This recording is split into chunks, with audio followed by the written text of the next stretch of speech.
Assalamualaikum warahmatullahi wabarakatuh. Perkenalkan, saya Nur Husna dan saya Asma. Kami dari Prodi Ilmu Al-Quran dan Tafsir Lokal 21A kelompok 8 pada mata kuliah metode terjemah Al-Quran dengan dosen pengampu Dr. Ali Muhammad Zainal Abidin MA.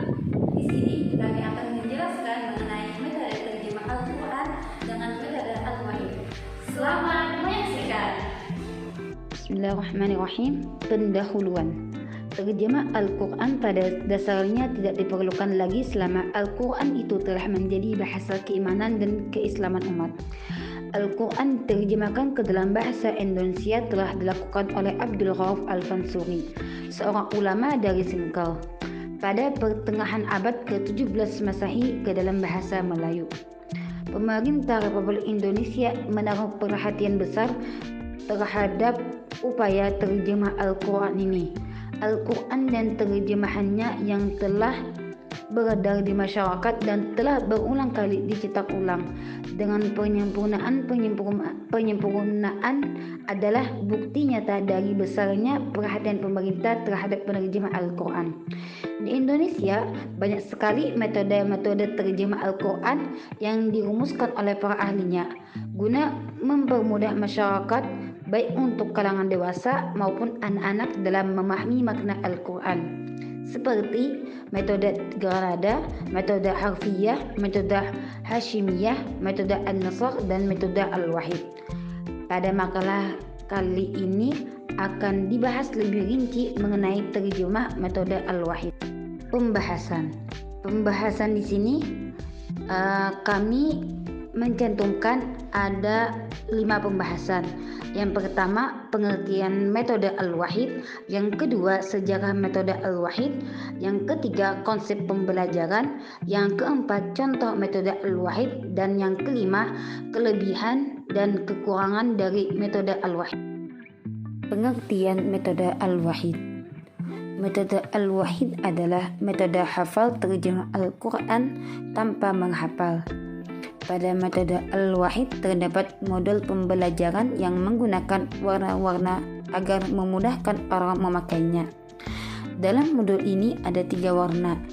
Untuk kata yang pertama kali muncul berwarna hijau, kemudian muncul lagi akan berwarna biru, kemudian muncul untuk yang ketiga kali akan berwarna merah. Dan apabila kata tersebut muncul yang keempat kalinya, maka akan hanya berwarna hitam dan tidak memiliki arti. Sejarah metode Al-Wahid. Dr. Insinyur Haji Julbahrin MM adalah seorang pengasuh sekaligus penemu metode Al-Wahid ini. Berawal dari niat beliau untuk mendalami ilmu Al-Quran, ketika itu beliau bekerja berpindah tempat dari satu kota ke kota lain di seluruh Indonesia. Pada saat itu beliau ditempatkan di wilayah Indonesia Timur. Karena kata-kata Al-Quran berulang-ulang, jadi lama-kelamaan semakin sedikit arti kata yang ditulis karena sudah hafal. Ketika bertugas di kota Bandung, beliau mendapati lembaga studi Ulumul Quran. Saat belajar, beliau menyempatkan konsep menghafal terjemah Al-Quran tersebut kepada dosen-dosennya yang merupakan alumni dari luar negeri dan dalam negeri. Hal tersebut didukung oleh para dosen, sehingga dibentuklah satu tim yang kemudian menghasilkan metode terjemah Al-Quran Al-Wahid. Selanjutnya yaitu pembahasan mengenai konsep pembelajaran. Konsep pembelajaran metode Al-Wahid ini menggunakan metode sederhana, yaitu dengan teknik pengulangan, magic of repetition power, karena kata-kata dalam Al-Quran itu berulang-ulang. Kemudian, metode Al-Wahid ini terdapat 3 warna di dalamnya. Dan metode ini dapat dipelajari dengan 2 cara, yaitu dengan berkelompok dan perorangan. Selanjutnya yaitu contoh dari metode Al-Wahid. Pada contoh ini dapat kita lihat pada kata yang pertama kali muncul mendapatkan warna hijau, dan kata yang kedua kalinya muncul berwarna biru, dan yang kata yang ketiga kalinya muncul berwarna merah. dan untuk yang 4 kalinya hanya berwarna hitam. Kelebihan dan kekurangan metode Al-Wahid. Kelebihan metode Al-Wahid adalah metode ini sangat mudah untuk diaplikasikan, kemudian sederhana dan cocok untuk diterapkan berbagai kalangan usia, dan dapat dipelajari secara mandiri juga secara berkelompok.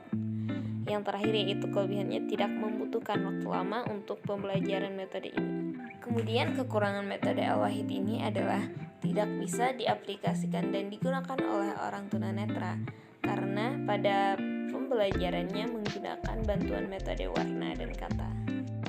Kemudian dapat kita simpulkan bahwa metode ini sangatlah sederhana dan mudah, apalagi dengan adanya warna dan kata di dalamnya. Dan menggunakan metode Al-Wahid ini terdapat modul yang khusus untuk mempelajarinya, serta terdapat aplikasi Al-Wahid secara online yang dapat dipelajari kapan saja. Dengan adanya metode ini, diharapkan supaya masyarakat dapat secara mudah mempelajari terjemah Al-Quran.